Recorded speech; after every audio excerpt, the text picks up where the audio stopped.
I know I told Zach and RC about my idea for, narrating a book sometime, doing, an audible reading. Just have it just be the sound of somebody breathing and turning pages, and it the last like minute or so of the recording after 4 hours be like, oh shit, was I supposed to be reading it aloud?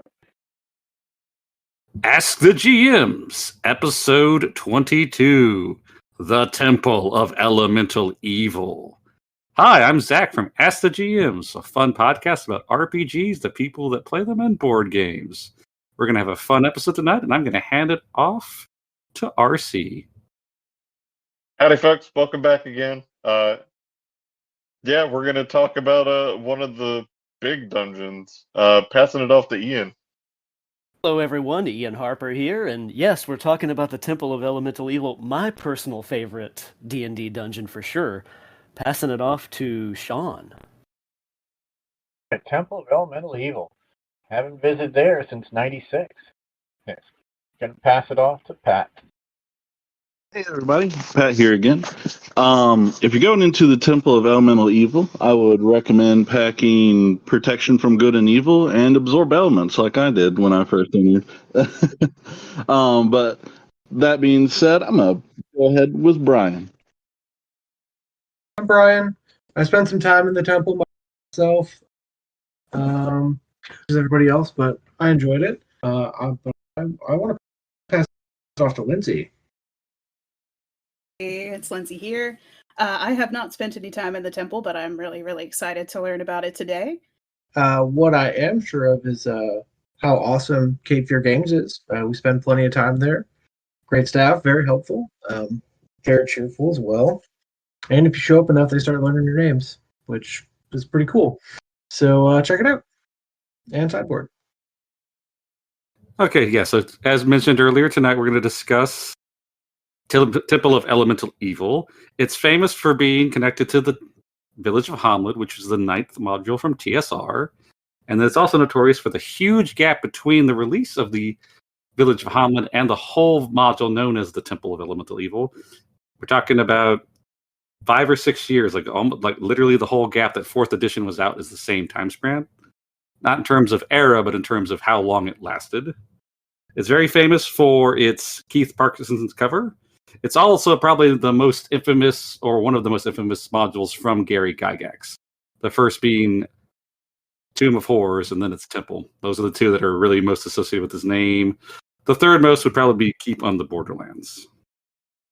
It's also one of the first mega dungeons, known for its massive spaces and everything else. And it was also the rise of the box text. This is where box text super appeared in modules. Does that sound right about it? Yeah, that is the background that I understand. Does anyone have any initial conversations or points about the temple before Ian gives us our deep dive? My biggest question is it a Gary Gygax creation? Yes, it was Gary Gygax created it. Frank Metzer edited Gary's notes into the form that we have in the published module that came out in 1985. Yeah, this is notorious. He started working on it, and then he had to go do the D&D cartoon show, and then this is his return to TSR to try to save the company.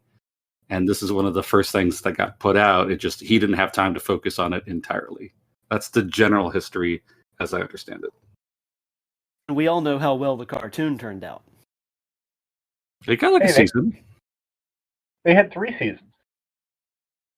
Memory serves me right. I think I remember a cartoon intro where they're either on a swan boat or some carnival ride, and they're all at a big carnival fair. Yeah. Oh, okay. Yeah, it's like a roller coaster ride, kind of like haunted house thing that they go into and pop out. They did 3. If you were a bunch of children dumped into the world that is Greyhawk or really any D&D setting, it sounds like a nightmare that you die from really quick, to be honest. But you have the dungeon master protecting you the entire time. It was a short, squat, frog-like mouth guy, okay, with bad hair. Somewhat resembling Gygax. Oh, RC, I just made that connection. I think you're right. Actually, Gygax had a full beard That's true. and stuff. He was more famous for his Hawaiian shirts that he wore all the time. We were talking about the D&D cartoon show. Its weird opening. By the way, it is directly referenced in the new module, Wildbound the Witchlight. There's a big carnival there, and there's a lot of jokes about like Tiamat's roller coaster. Well, you guys saw the movie Honor Among Thieves, right? Okay. In there's in the games, one of the teams is the characters from the cartoon. Oh, I missed that. Yep, that's who makes it into the cage. Bobby the Barbarian and Eric the Cavalier and I can't think of the other three characters' names. They didn't have Uni though with them, you know. Okay, Ian, you want to lead us to the great village of Hamlet, which is basically almost everyone's starter village in D&D? Certainly. The small village of Hamlet becomes the focal point of a sinister plot. A nearby temple, long abandoned and forgotten, suddenly reawakens with dark forces at work. The temple serves as a staging ground for a group of malevolent cultists. Their combined forces threaten to unleash an ancient evil. I know you guys like that. That was cool, right? So the temple, it holds the distinction of being one of the largest and most sprawling dungeons ever created, next to probably, I think Zach mentioned the Tomb of Horrors. Which one's it? Well, in terms of sprawling, it's Under Mountain. For sure. But this one predates Under Mountain a little bit. Which one is bigger, Zach? Tomb or Temple? I think. What's your call there? Tomb is just like one page. Temple is just the map is one page for Tomb. Temple's 4 to 5 pages. More if you get into those dumb nodes. This one is really cool. It's got a very intricate design. It's got interconnected rooms and multiple levels.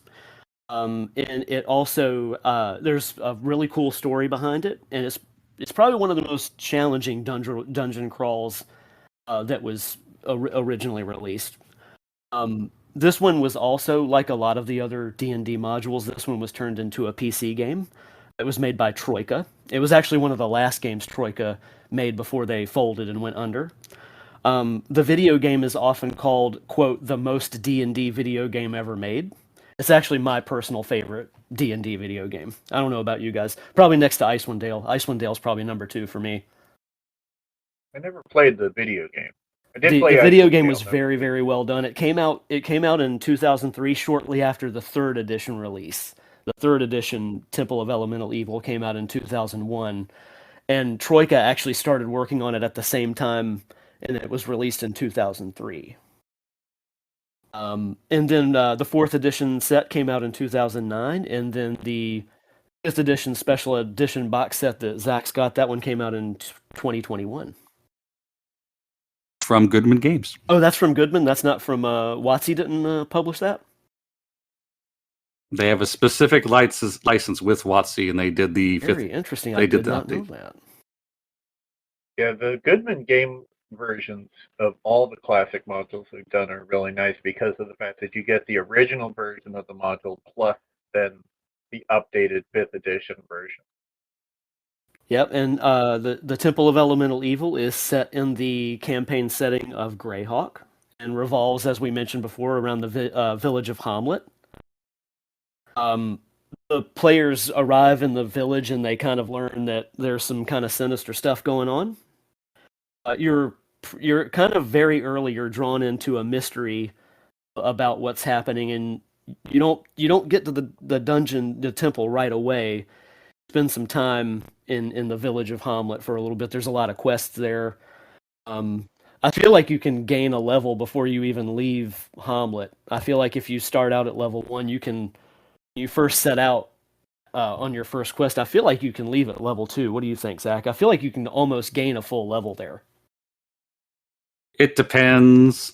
A lot of people, the DM usually gives them the level as they approach the moat house, which is like the major threat location. There's also plenty of NPCs that you can hire for good or ill. And also, it's a very mixed bag in terms of population, because not all those, salesmen and everything else are there to help you out. So So what's the vibe in the village of Hamlet there, Ian? Is it like Old English, or is it like tent camp, or what? How good is this thing? No, think of Hamlet as definitely in between what I would call like a hamlet and a village. It's a classic kind of European village. It's got a mill, a couple of temples. It's got a very large kind of house in the middle that like the mayor lives in. There's a castle that's being built there. It's not finished yet, but there's like a watchtower that is just finished, and they're building a castle like further away.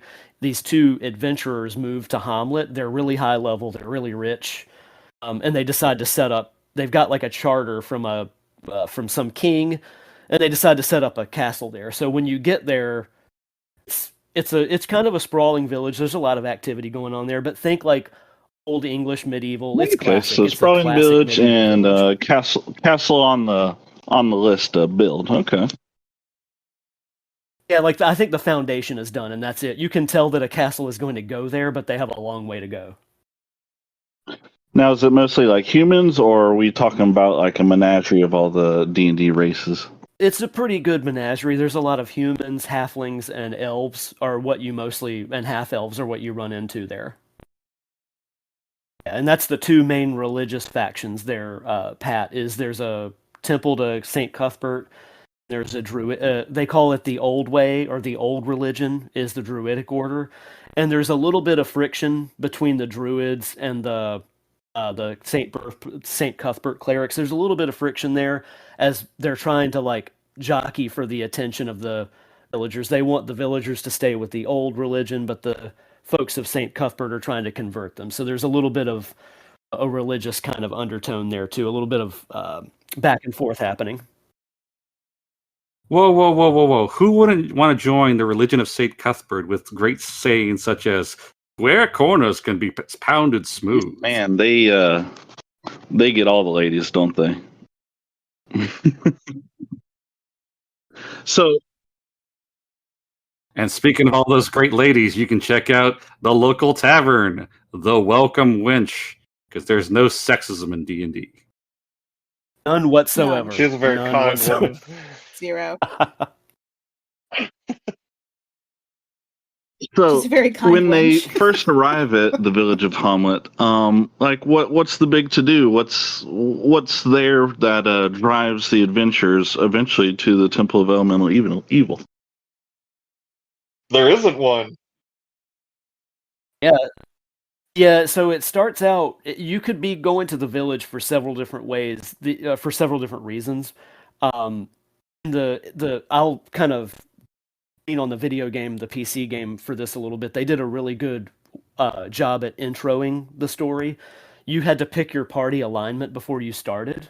Depending on what party alignment you have, was why you were going to Hamlet. So, for instance, first time I beat the game, I was chaotic good. You were on a quest to find Fragorok, a chaotic good artifact sword. You later find out that it's in the Temple of Elemental Evil.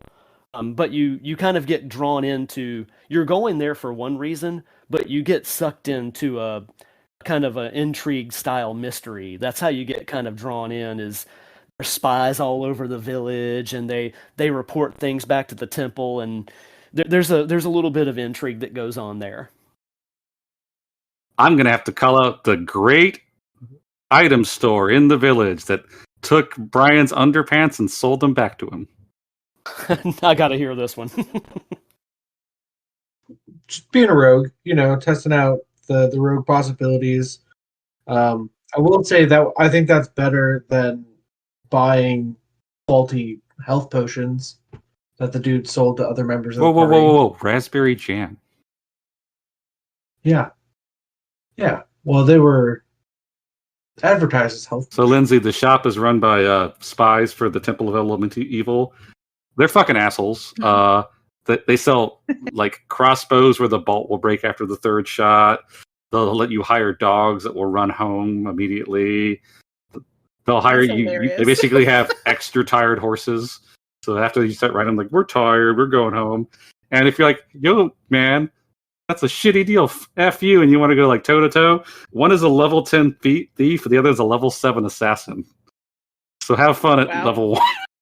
So, funny story about that. In the PC game, I had a level 2 party, and I accidentally got in a fight with them. I think I provoked one of them by accident, and we defeated them. We defeated a level 10, and it was a total random number generator fluke. It had to have been, because I don't know how we gained a level from that fight, and I don't know how I don't know how I beat it. It's just a random number fluke.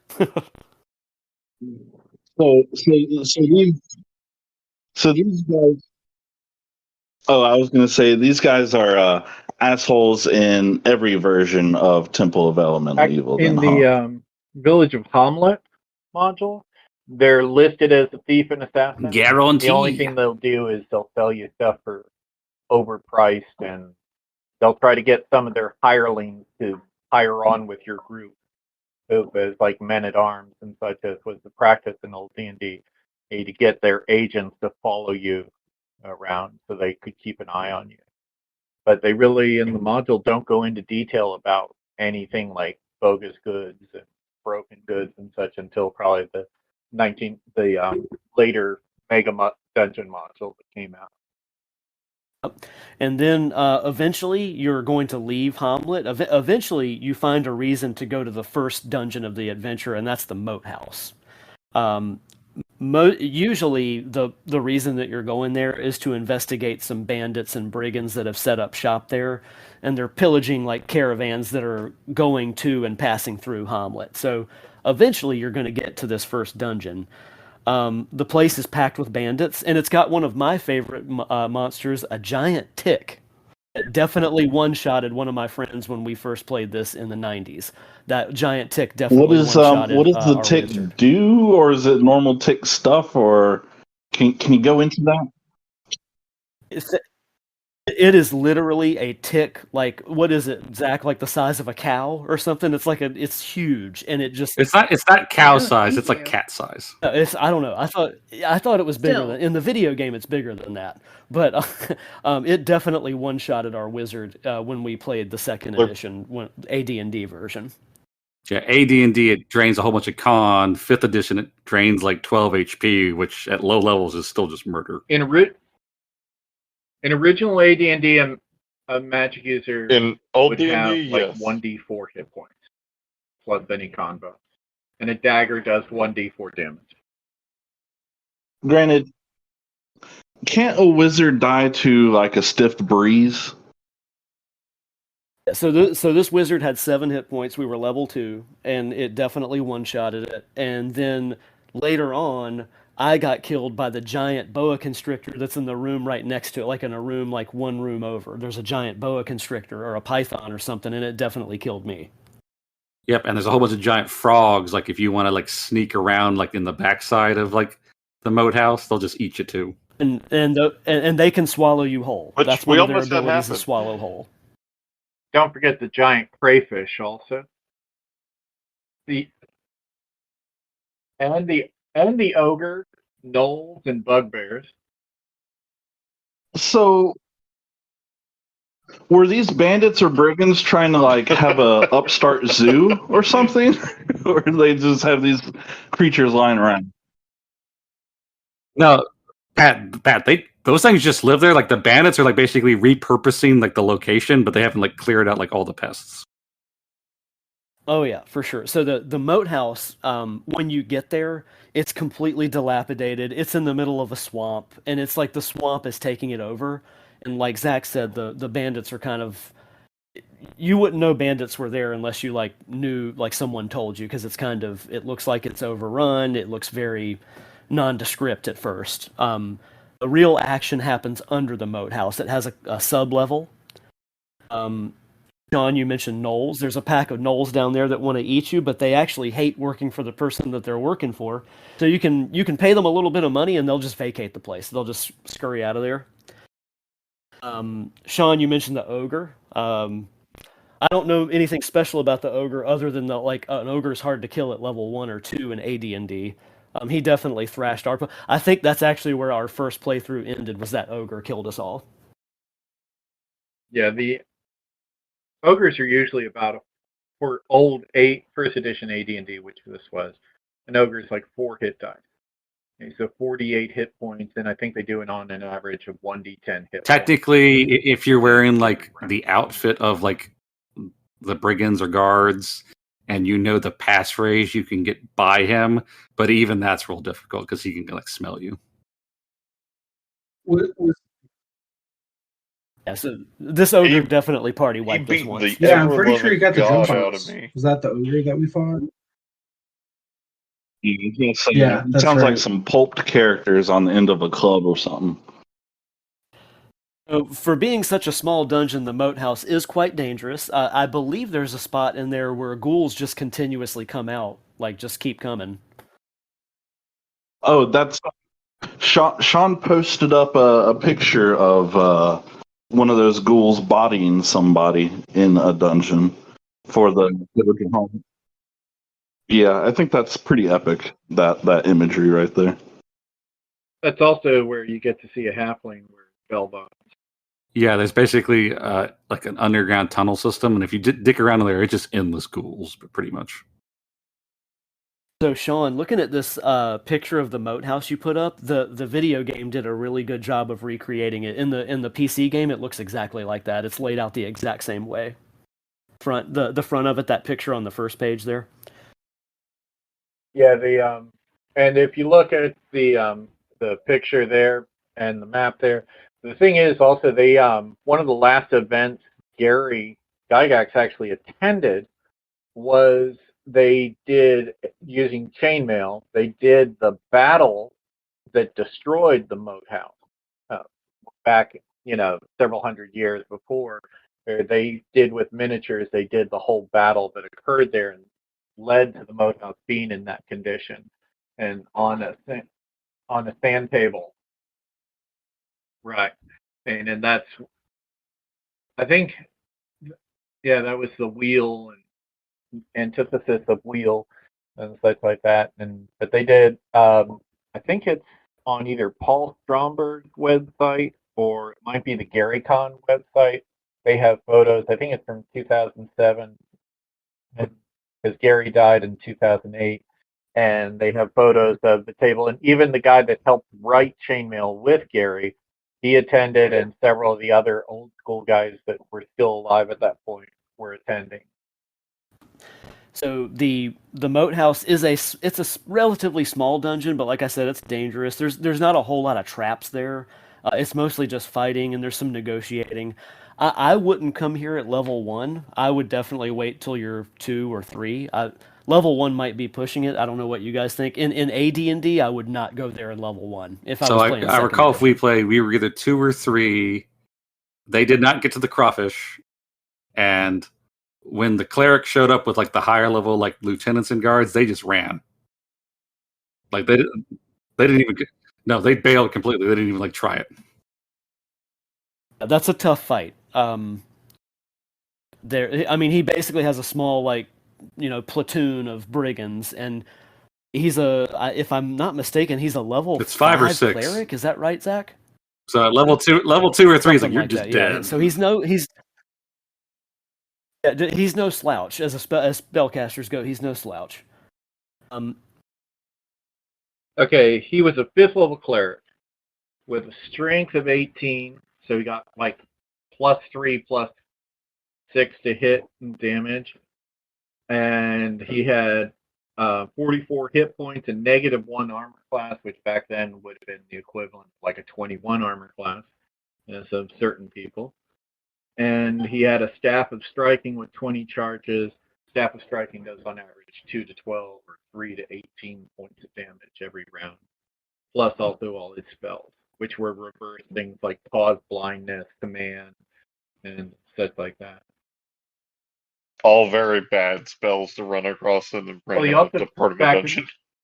Back in the day, he also carried spells like things like silence, 15-foot radius, and hold person, which at his level he could cast like hold person on fighters, put a silence spell down. No spellcasters can cast any spells because every spell had a verbal component, and if you can't speak, you can't cast. So he could nullify everybody pretty quickly. He also has a dope charisma stat, and Lolth is personally invested in like his existence. Yep. And if you kill him, I think, if I remember correctly, if Lareth, his name is slain, there will be inquiries in Hamlet, cautious and discreet inquiries, but the servants of evil there will make every attempt to find out what happened. If any of the possessions of this cleric turn up, the slayers will be known, and an assassin of 10th level who can speak the alignment languages of the major characters of the group will come to the village within 3 weeks and proceed to attempt to eliminate the offenders. As a DM, you must handle this as you see fit. The cleric, Terjan, and the druid of the grove will certainly aid the person so attacked. If the assassin is killed, nothing further will be attempted.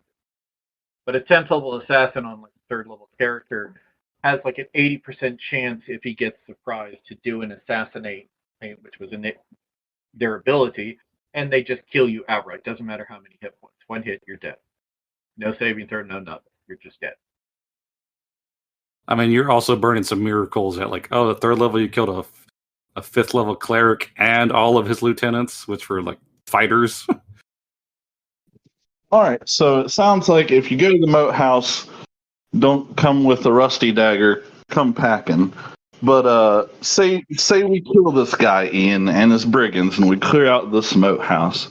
Where does that put us on our road to the Temple of Elemental Evil? So, Pat, you actually have to go here. It's important that the PCs finish this because you don't really find out about the temple until you get there's clues here in the moat house that lead the party further north to a village called Nulb. And that is where Nulb is nothing like Hamlet. Nulb is built on a river. Most of it is kind of think of houses on like a river on like posts on you see like some beach houses out here. They're on stilts. Think about boat houses, things like that. That's Thinking of that place in Skyrim that's in the southeast. yes. Oh, somebody save me. What's the name of that I know place? what you're talking about. Mushroom Kingdom. Fuck, sure. Oh yeah, I'm just good thinking call. of Oh, Good yeah. call. that I didn't village even think in about that. Avatar. Yep. The Last Airbender. And also, Ian, not to take you too off track, That's on the river. technically you could work for Lareth. Like, you just pledge allegiance and say, like, hey, you're pretty dope, So- I'll work for you. The problem is, like, he's notorious and he doesn't like people or competition, so he's probably just going to slit your So throat. it's funny you said that. In the PC game, if your party is one of the evil alignments, you can definitely join him, and he definitely gives you stuff, and you end up going to go work for the temple in the PC game. And you have to choose an element to follow, and then you have to help eliminate the other 3 competitors. So in the PC game, you can totally go evil route. So you work for the temple. Do they have health insurance? Best. Maybe. The best health insurance, actually. Retirement benefits? Like, what are we talking? No. Dental. Your retirement benefits is you're fed Oh. to a That giant. sounds about right. Yeah, just go the Rabalar route. Just walk around with like your dick hanging out and be like, I'm evil, suck it. All right. Well, some people could be into that. But Ian, what's going on here in Nulb? What's the hook there? Nulb is a kind of like a river pirate town. There's a lot of river pirates, thieves. Everybody there is shady and dangerous. You eventually, through different ways and means, you can learn more about the temple, and you can actually find the entrance here. There's a couple of different entrances you can learn about in Nulb.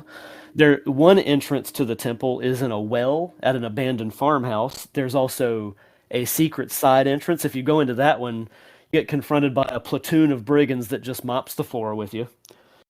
And then Is that the one I was referring to earlier when we were Yeah. talking about it like a week ago? the ruined Watchtower. Yeah. It's on the side of the temple, and if you go in there, if you're working for the temple, they just let you in and you can pass through. But if they don't know who you are, they just open fire on you. So, Lindsay, you and your level 5 party. I'm being nice Yeah, with maybe level 5, you by the might way. be level 5. Get to fight 26 fighters. Yeah, thank you. Thing is, they're also in a fortified position, Cool. probably firing on you, which means in old AD&D, Yeah. you're at like a -8 or a -10 to hit them because they've got over 75% cover. Also, if I also recall, there's like a rock trap deeper in there, so if they're losing, I they'll just also want like to say, Lindsay, retreat that there's and a drop boulders couple on of you. really powerful spellcasters with release the it. Cool, with the great, platoon of awesome. fighters too. So they've got magic support too. Oh, good. Well, that sounds fine. I think I'd be fine. Everything is fine. I'm slowly starting to realize that, yes, Gary Gygax did make this. So that sounds very fitting for him.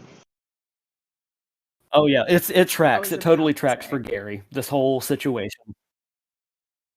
If you go down the secret well entrance, that takes you under the temple, and you just get into a lot of trouble down there. There's a llama. There's a will-o'-the-wisp that you can't hit to say you. There's 3 of them, I think, and you just can't hit them. They have what is the will-o'-the-wisp in AD&D? A -10 AC, I think, -10 or minus. Yeah, and yeah, she's got mirror image. She takes control of usually when you're playing. She's gonna take control of the strongest fighter and turn him on the party. There's some crazy walking And this is mushrooms when you down go there down that the have well? like some crazy spores they shoot out on you. I mentioned the will-o'-the-wisp. What else is down there? There's a bunch of fun stuff down there. Cool. That's cool. Yeah, that's the other hidden entrance. We haven't even got to the front doors yet. Why not? Yeah, I wasn't even talking about the front entrance there. So the actual temple itself, there's 4 sections to the temple. Then there's one for each cult, and each cult, of course, is dedicated to a specific element. And there's a deeper cult layer beyond that, kind of underground. I think if I'm not, Yeah. it kind of just Yeah. keeps going. And of course, there's portals to each elemental plane. Because why not, right? Why shouldn't we have those there? They should be there. Well, technically they are magic demi-planes, but they are not the full elemental planes. There are links to those planes, but there's also 4 kind of fake ones too. Do we want to talk about the facade of the Temple of Elemental Evil? Like, can you paint the picture for us of walking up to that front door? So it's With the that's Keith the Parkinson covers covers classic. for, It's a huge double door, and above that is it's kind of like a stained glass, like circular kind of that's stained cool. glass window. The whole place is this blackish gray. It's got these crazy like It has a lovely gargoyles garden out and there. everything. It looks like a place you don't want to go. You definitely would turn around if you found it and like, oh, I'm in the wrong spot. This isn't for me. Yeah, this is like Dracula's like vacation home. Yeah, it kind of makes. I was actually going to say it kind of makes Castle Ravenloft look like a joke, really. And Ravenloft is one of my favorite dungeons too, but Temple of Elemental Evil kind of, if you saw them side by side, you would be like, I'd rather go into Castle Ravenloft, thanks. Now, is the temple like sitting in a swamp or in the woods or a graveyard or what? Yeah, this long garden of like Really? thistles or fucking like thorns everywhere. It's fucking terrible. It's bad. It's really bad. It's a, get off Well, my they haven't lawn hired kind a of garden. groundskeeper in hundreds and hundreds of years. Also, like the temple's trying to like lay low. Like it's like a big ruin, but they like the people in there don't really want like the good forces to know that they're like building back up. Yeah, they're trying to keep everything on the down low, and that's what kind of the spies are doing in Hamlet is they're kind of gathering information and making sure that no one actually goes to the temple because they want everybody to think the temple is still inactive. They don't want anyone to think anything's going on there. Inside the temple, there's elemental obelisks. I like this because there's a series of obelisks, and they're related to puzzles. So it's not just fighting and combat. There's these really intricate multi-level puzzles, and the obelisk corresponds to each of the 4 elements, and they give you a riddle or a challenge that are related to that element. And you have to decipher the clues and interact with the obelisk to progress further in the temple. If you fail, most of the time when you fail, there's just these crazy fights with these huge elementals. I remember in the fire temple, Zach, you get attacked by like 10 fire salamanders or something. Yeah, like if you ridiculous mess like if that. you mess with like their big altar, they'll come out. But you have to mess with it. If you don't mess with it, they won't come out really. Yeah, you're fine. It's the same with like in the Earth side. There's like a pyramid, and like these four giant Earth elementals come out, one from each corner, and that's pretty much. I game recall over they unless have you're like level 5. 18 or 16 strength, something ridiculous. They would just like crush you. It's ridiculous. It's stupid. Yeah, you're not supposed to mess up. Lots of hidden rooms, lots of secret passages throughout the temple. There's lots of concealed doors, false walls, trap triggered mechanisms. Lots of traps in here. You have to be careful when you're searching, but there's lots of environmental puzzles that reveal. This is a classic Gary Gygax kind of fun. I don't want to call it a fun house, but it's really close to a fun house dungeon. Now, RC, Brian, and Pat, you guys messed around with the first couple floors. What are your opinions of them and the monster menageries? There were some ghasts. It was a nightmare. I remember it. They felt like they never ended. And but I do remember like other parts of like I remember the bunkhouse pretty vividly. That was fun. You mean the sea of ghouls that we waded through? And I do mean we waded through them. It was a nightmare. I don't remember. My personal favorite is the gelatinous cube that just moves down the hallway, and it's the exact size of the hallway. I mean, That's sounds too bad. fine. That sounds fine. I don't know if we found the gelatinous cube. I think we missed that room. Wow. Is it? One of my favorite fights in the temple is later on when you reach the water temple. There is an awesome fight with a juggernaut that looks like a giant crab, and there's just it's a really well designed fight. It's a lot of fun. It's killer. It's an easy party wipe if you're not careful, but it's a really fun fight in the water temple with that. So, juggernaut. Ian, my favorite part is one room over where the party walks in and they just get told, "Hey, watch out! The Kraken's coming in. You need to get me out of this big pool of water, and I can stop the Kraken." And he's like pleading with the party. And in my running of it, people jumped in to save the person in the pool. And it turns out, hey, that person's a lie because it's just an illusion and the pool's a big vat of acid. Amazing. I remember being compelled to do that. I don't think it was really my choice. Mental fun. Yeah. Your chicken? You did. / my roommate. Yeah, Lindsay, RC had an ion stone, but it was the sustenance one. But he was a warforged. He doesn't need food anyway. So his one chicken got an ion stone. Wait, I did rescue him without Henrietta getting burned alive. My And chicken! You loved it. Eggs for days. So what I really love is I joined RC and Brian's delve through the Temple of Elemental Evil. Like they were already doing the grind some way through. It was a good use of it. I know there was this one room that had a well where they're it like, was a "Hey, good- don't worry about it. We got a safe room over here that we go to and rest at." So, while they're chewing through the meat of this dungeon, they have one safe space to go to. And I know it kind of popped off as soon as it happened. I know I was standing in the middle of a room and an Umber Hulk started coming up underneath my feet. And I was like, "Oh, look at me. I'm the tallest gnome now." And then noticed holy shit, there's this thing here. I remember, was it Race fucking us up really hard? No, you guys got to the room with the will-o-wisps and all the monsters. They're statues of monsters, and they each have a cool item. The problem is, like Gary Gygax, some of the items are dope and some of them aren't. Is this also the adventure where we had that Frankenstein amalgamation monster that I was able to control with that scroll? Yeah, so the party got a scroll of speak to Okay. animals, and one of the jokes in the temple is a giant half ogre, half something else, half bugbear, but he has the brain of a chickmunk. And I was a forest gnome, so I can speak to little woodland critters. So that was my big monster buddy. And I know we roped some Rad. really expensive chandeliers to his back and set him free in the world. He's somewhere in the woods around the Temple of Elemental Evil, just doing what a giant ogre squirrel would do.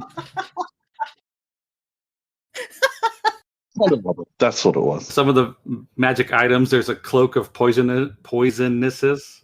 So you just get the poison This is why I condition have when you wear trust it. issues, Gary.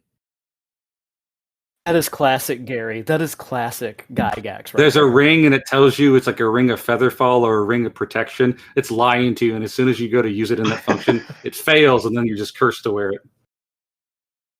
It's a ring of featherfall. Nope, no, it's not. Whoa! It's a ring of featherfall for 3 seconds.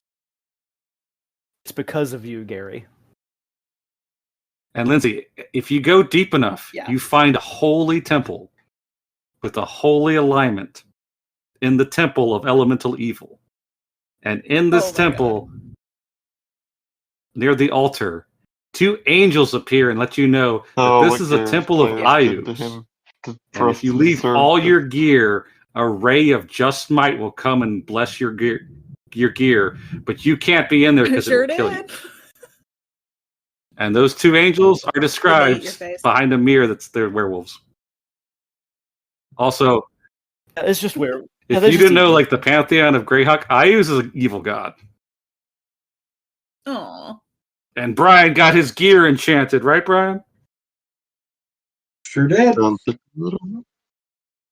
Yeah, enchanted it right up. Yeah, they sure did. They sure did. They died too. Wait. And by the way, Pat, the squirrel thing was called Fluffy. Yes. Yep. Zach, remind me of this memory of RC having a really evil cod piece that spoke to the him. angels. We killed the It's angels. my favorite part of the entire thing. RC's house piece. That was a key. He would gyrate and it would unlock things. I am forgetting what this is. Oh! Ian, can you cover the Great Skull, Golden yeah. Skull? The golden codpiece orb of of evil. death, I think it's called. Well, that's the problem with the module. In the Get to original them. ones, they name it like 4 different things. Yeah, so I know it as the It's the orb of golden skull death. that was so it's talking cool. to me Here are some from beyond the highlights. void. You, at will, you can detect lies, know alignment, and poison people. While you're holding the skull, the demon queen of fungus or Ayus cannot hurt you, but neither you can't hurt them either. So you kind of like have a kind of a truce. If you're holding it, you can't hurt them, and Whoa, they can't hurt you. Ian, just not to interrupt you too much. You forgot the most important part. That the box, the skull is is so evil that if you have good alignment, you can't even touch the box it's in. That's how fucking Nope, evil you it can't. is. Yeah, it's very bad. Yeah, you do have to be evil alignment. While you're holding the skull, to all other chaotic evil characters and creatures, you have a charisma of 20.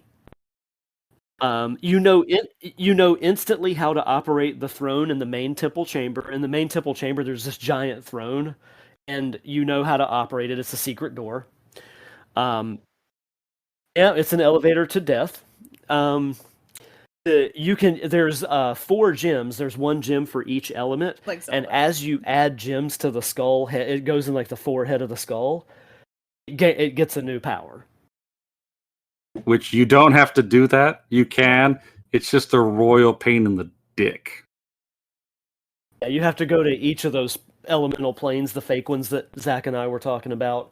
And there's some puzzles and some fights, and you get a gem from each plane. And I forget the we do mean planes. Like you have to go to like the fake plane of fire and the fake plane of earth, and the maps are like twice the size of just the temple. So like you're farting around there, and then you also have to account for like all your spells kind of changing.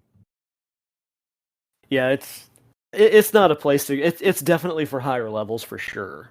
Now, also to add to your trust issues, in the original module that came out of Temple of Elemental Evil, one of the prisoners that you can rescue from the prison that's being held there is actually a doppelganger that will join your party and then start killing off members and replicating.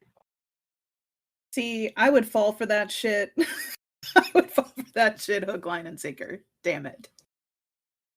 Yeah, so funny story about that one is when we first played the AD&D module, it took us a few times to actually get to the temple because, like I mentioned before, we had a few party wipes in the moat house.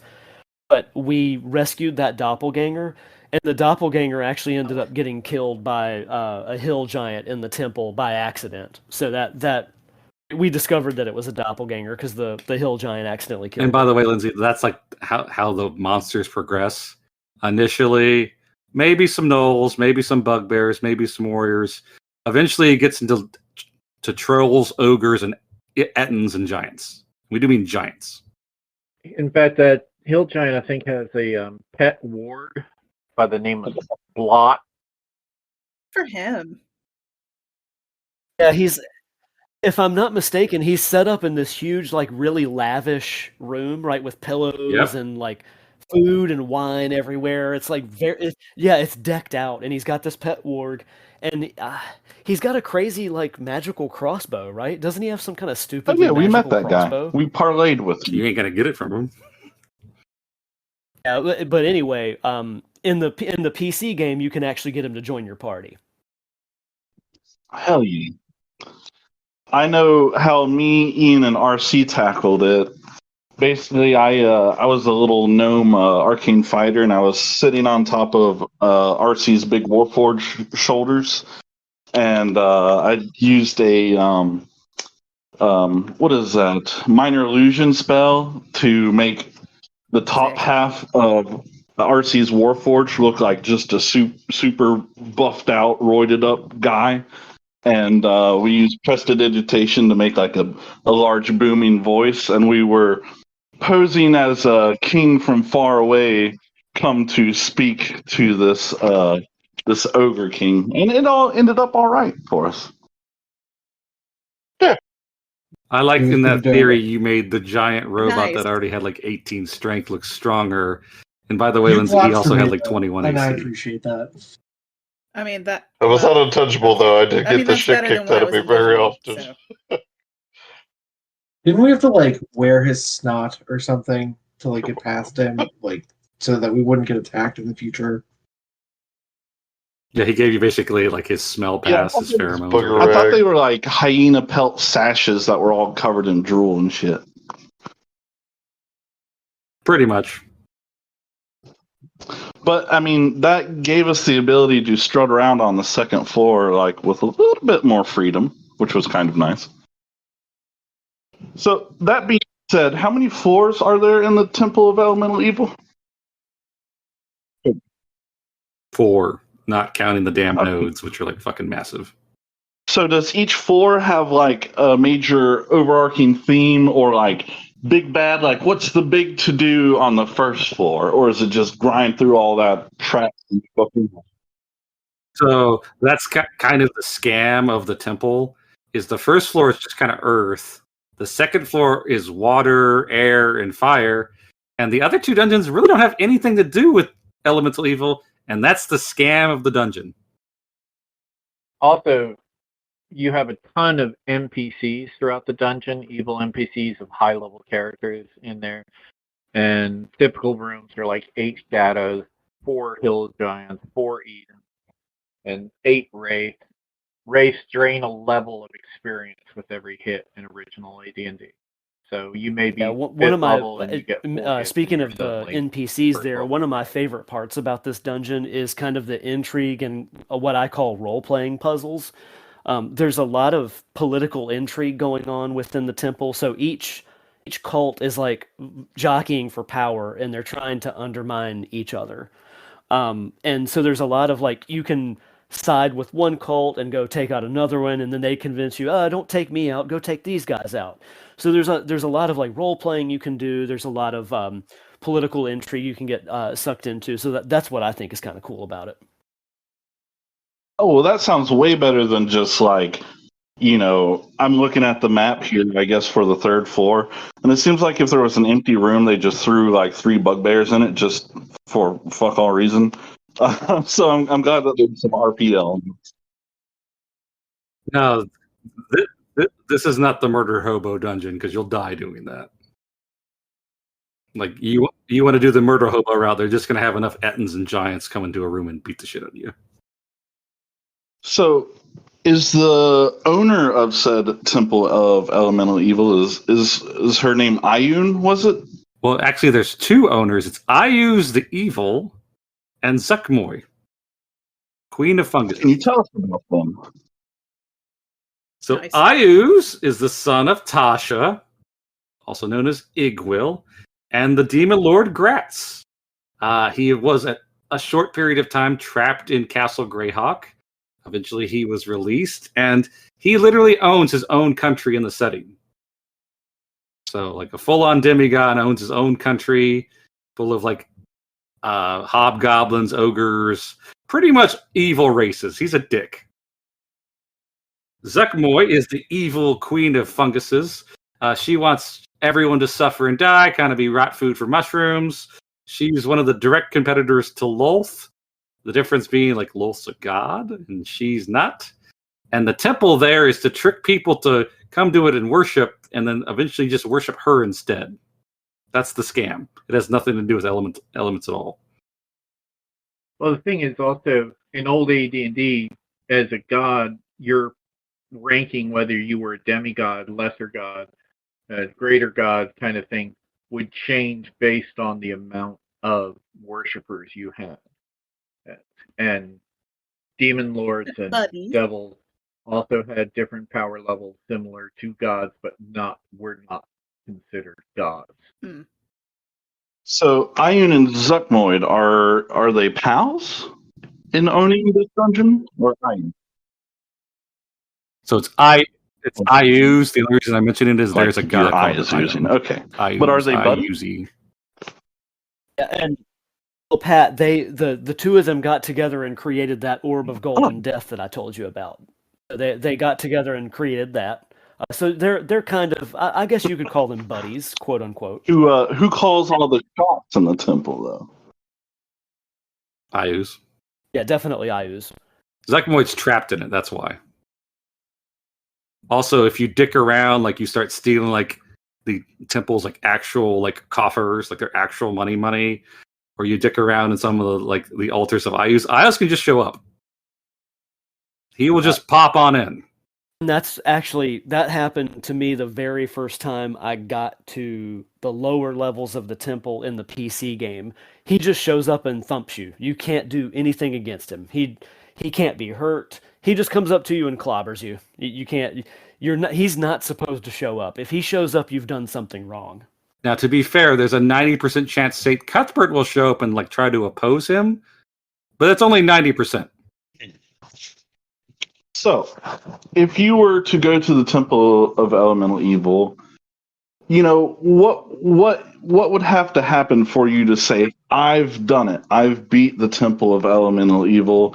I've done all that needs to be done. I've conquered it, and I'm going to go on to further adventures. So there's a lot of different theories in that. One is destroying the skull, which is very difficult to do. It's pretty much an artifact, which are notoriously hard to get rid of. If you want to go the evil route, you can open up all the wards and let Zuckmoid out. She'd probably actually give you some money. She'd actually be okay with that. Just the evil ramifications of doing that would be horrible. You can also sneak in and fight Zuckmoid, but you're fighting the demon lord. So it's And doable, but just make sure you're a high enough level. It's doable, but you just need to come in there with some juice.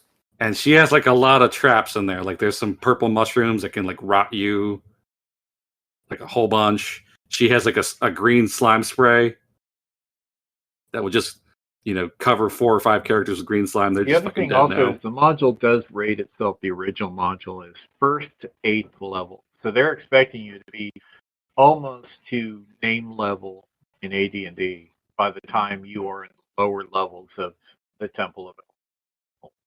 Because fighters at 9th level are lords, and that's when they start gaining followers and can build castles and such like that. So it's like a almost beginning to end and of an adventuring career in one module. Yeah, and mentioning that in the PC game, it caps at level 10. You can't even go past level 10. Okay, so IUs is not an obtainable goal, but Zucmoid is, but like really hard.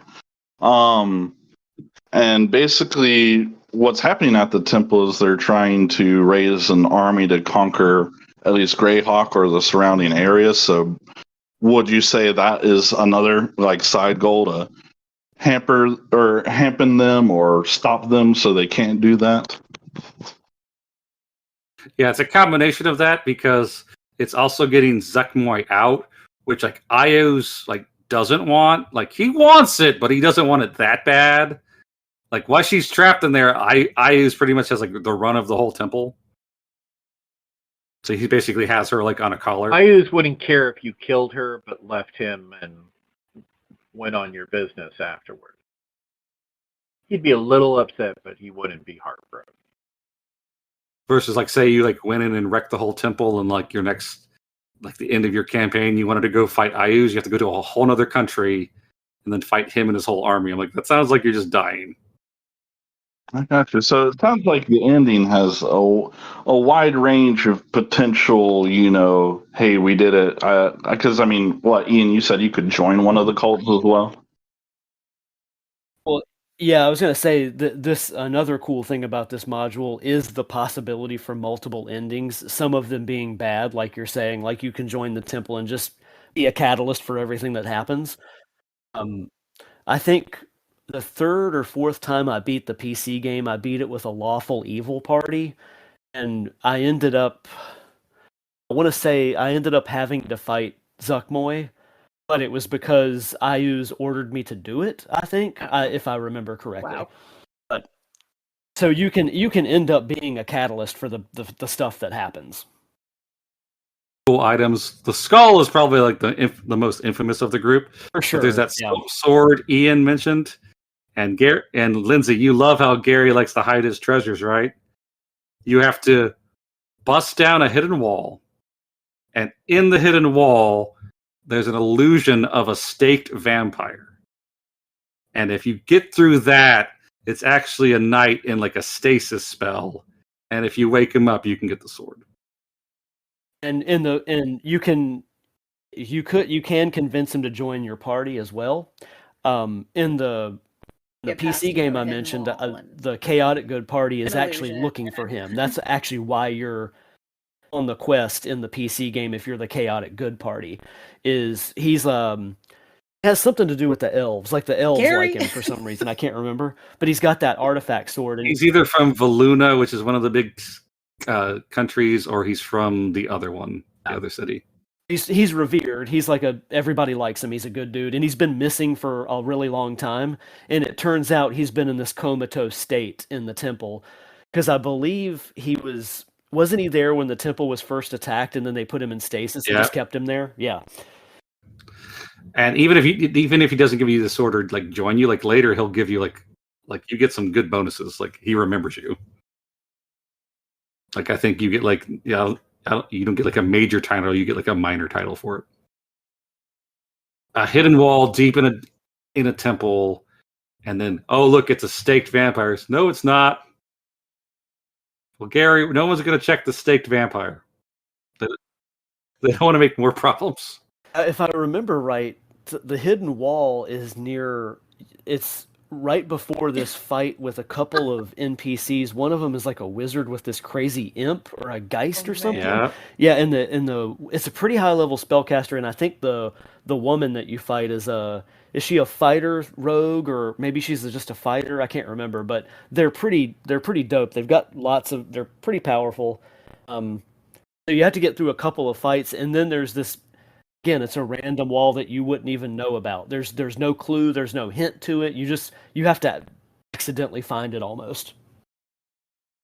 There's also in the fire temple section, if you somehow able to extinguish one of the big flames, which is really hard to do, it's enchanted fire. There's a hidden treasure chest that has a +3 frost brand. So cool frost weapon, but if you just go and reach for it, a scything trap severs your arm and destroys the chest and the sword. Dickery. Classic Gary. Classic Gary. Just classic. Now, do we think Gary started off this way, or do you think his players made him the man he became? No, his PCs did it. Rob-a-lar! No. Yeah, Gary is Honestly, Gary is he was notorious. No, he him was- and Dave Arneson, both for notorious amounts of he was traps. hurt. When That's you a go hurt to man. the Temple of the Frog that was and such, which was Dave Arneson's Blackmoor campaign and such. I mean, they always were laying these type of traps and stuff like that, and their parties were. But you also have to figure it would be the player characters plus also maybe 20 men at arms plus henchmen and such. So you might have a group of 20 or 30 figures moving through the dungeon, and as well. I mean, that's also why like the running gag about Tomb of Horrors is you went in with like 30 barbarians, and then you get to the point where you give them the gold, they find out it's fake gold, and the remaining 15 barbarians kill the party because you paid them with fake gold. But I mean, that was more of a thing with older D&D having a bunch of minions, so to speak. I feel like we don't really get into that too much in these newer things. Well, it came from chainmail and war games. They expected you to have those many people, and then eventually, player power went up, HP went up, so they kind of faded away. And also party sizes went down because of the number of players. A lot of guys talk about the early campaigns and early groups that they were playing with. Even Steve Perrin of Perrin Conventions, who went on to make RuneQuest and such like that, they talk about sitting down with 20 players at their table. That's in your one job meeting. you use there. You could not imagine DMing a 20 PC group. No way. You couldn't pay me enough money what to level do of help was that? I mean, Ian, I could pay you Look at enough a- money. that. No, I just If wouldn't you- do it. If you No. look at a lot of the older modules, also they say, like, okay, it's for 3rd to 5th level characters there on it, and then it'll say inside it'll be like 8 to 10 characters. So it's not like you're going in there with 4 guys. Jump blocker. I'm thinking over to Warhammer lore, Imperial Guard tactics. You just throw enough bodies at a problem, it'll just solve itself. Yeah, you can. For the most part, yeah. The only problem is that you also have to worry about the morale score of like men at arms and henchmen and stuff like that, because you start doing stuff like that, and then the DM will roll. Oh, their morale is bottomed out, so they're going to, lynch you and back their way out of the dungeon now as well. It makes sense. Yeah. I mean, no one's going to be a lemming, willfully at least. The other notorious part of Temple of Elemental Evil are the 2 remakes. And I'm not talking about the new editions, I'm talking about the remakes. There's Return to Temple of Elemental Evil, which is notorious to be the worst of the Return series. Because there's the Return to Tomb of Horrors, that one's okay. And basically, I think there was a Return to White Plume Mountain. They basically did like a 2 version of like a sequel version of all the good modules. And Return to Temple of Elemental Evil is like rated as really bad, What makes it notoriously bad. I've never seen it or played it, so I'm not sure. They retconned a lot of weird stuff. They changed part of the ending. It was a weird 3rd edition adventure. And then the last one is the 5th edition equivalent, which is Princes of the Apocalypse, which is just like this weird amalgamation of maybe Temple of Elemental Evil. It has like the same plot, but it's a lot of marching and a lot of dungeon delving. It's also one of those first couple modules in 5th edition where D&D didn't make it. It was like farmed out, and you can tell it was farmed out. I got you. All right, so I got a question for everybody. Now, if you had to go into the Temple of Elemental Evil tomorrow, what character are you bringing into it? Let's. Who wants to Wait, go say that again? first? Zach. What character are you bringing into Temple of Elemental Evil? I think you have to clarify what edition also. I Thaddeus Murdoch. Thaddeus Murdoch's going in there. Oh, you beat me to it, Ian. I was going to say John the Hammer, my COC character, because he'd be smart enough to be like, fuck this, I'm leaving. Oh, and Thaddeus Murdoch would be stupid enough to go in. What class would Thaddeus Murdoch be? A bard? He's a rogue. He's a straight up rogue. Straight up rogue. Yeah, rogue. Yeah. All right, Lindsay. What character would you drag into this hellhole? I think I would take my current character in Ian's. Jean Grey. Yeah, I would take basically Jean Grey. Okay. What with my what role would that telekinetic cast her in? powers. A sorceress? But yeah, Oh, a psionic. Be extra painful. Yeah. Well, what a headache that would be. Whew. Yeah, Lindsay, if you think the monk is bad, like go look at some old psionic characters. You're like, what the hell is And this shit? You thought you were inundated with math before, man. With psionic, it's divide this, multiply that, now round down, and that's how many mental points you have. Then I may have to pass. That sounds terrible. There's a reason why it didn't come back. Exactly. Or it came back in 4th edition, but everything All right, came back Brian, in 4th edition. Are you going rogue against the Temple of Elemental Evil again, or are you going to try something Yeah, else? I really enjoyed being a high elf rogue. It was fun. I really got into that character. It was in RC. We had our characters had a fun relationship. It was fun. Oh no, He was RC my rogue. RC played one of my favorite characters I designed. He's basically a Warforged from the Burning Peaks. And why am I blanking on his name? Oh, yeah, Cass designed him and put the Sword of Cass inside of him to help get Cass out of the basically Ravenloft or whatever. He's technically not in Ravenloft, but he's in the Domain of Dread. I had a So, good time with it. As RC was going to advance in level, eventually he was going to find out who he was and find out that he has the true Sword of Cass in him. And a chicken. And well, he adopted the chicken later. Well, I was still also learning who I was because my character basically had no memories at the beginning. Yeah. You also had a grappling hook. I did have a grappling hook, Dick. and I was totally going to use it to abandon the party to their death. You're like zoo. No, he Bye. he literally did that. It's like, oh, there's a ledge up there. There are a whole bunch of ghouls down there. Smell you later. Yep. So I think RC's character was a shit brick house. So I think he's a good one to always choose to go into the temple. He's a Yeah. good character for it. What's your amazing ability? The ability of none of you being able to hit me while I'm going to beat you to death. And Sean, what about you? What are you bringing into the temple? oh, I honestly don't know. Because see, I've never played past. I never beyond a couple of sessions in 3rd edition. Never played anything past that. So I'd have to probably go back to something 1st edition, like maybe my old Thief Acrobat or something like that. Okay, Pat. And what is our topic next week? Our topic next week is for you to remind me. What is it? I want to thank you, Pat. It's the Oh, topic you were shit. working on, man. What was I working on, Zach? Well, we see how far he got with that. Well, now I'm not editing it out. I Oh shit. absolutely love this. I forgot the assignment, sir. I mean, don't you have your notes? Give me, you guys put your ideas into the airwaves while I dig through notes real quick to save my own ass.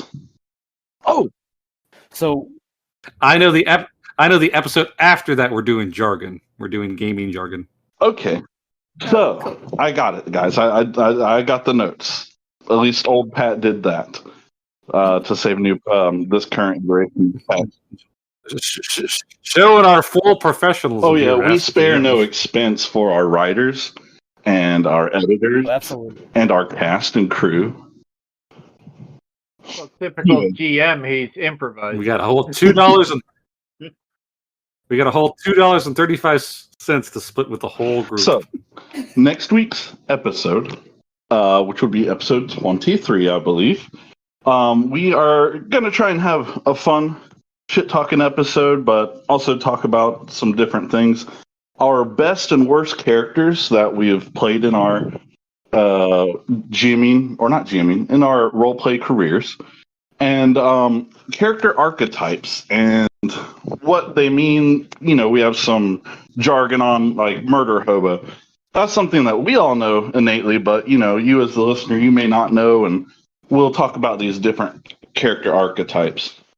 And yeah, then So we're bringing our best character, our worst character, and then some archetypes we either love or fucking hate. Yeah. Taking Okay. notes. This should be good. Lindsay, that's my favorite character archetype. It's the one that takes notes for next week's podcast episode.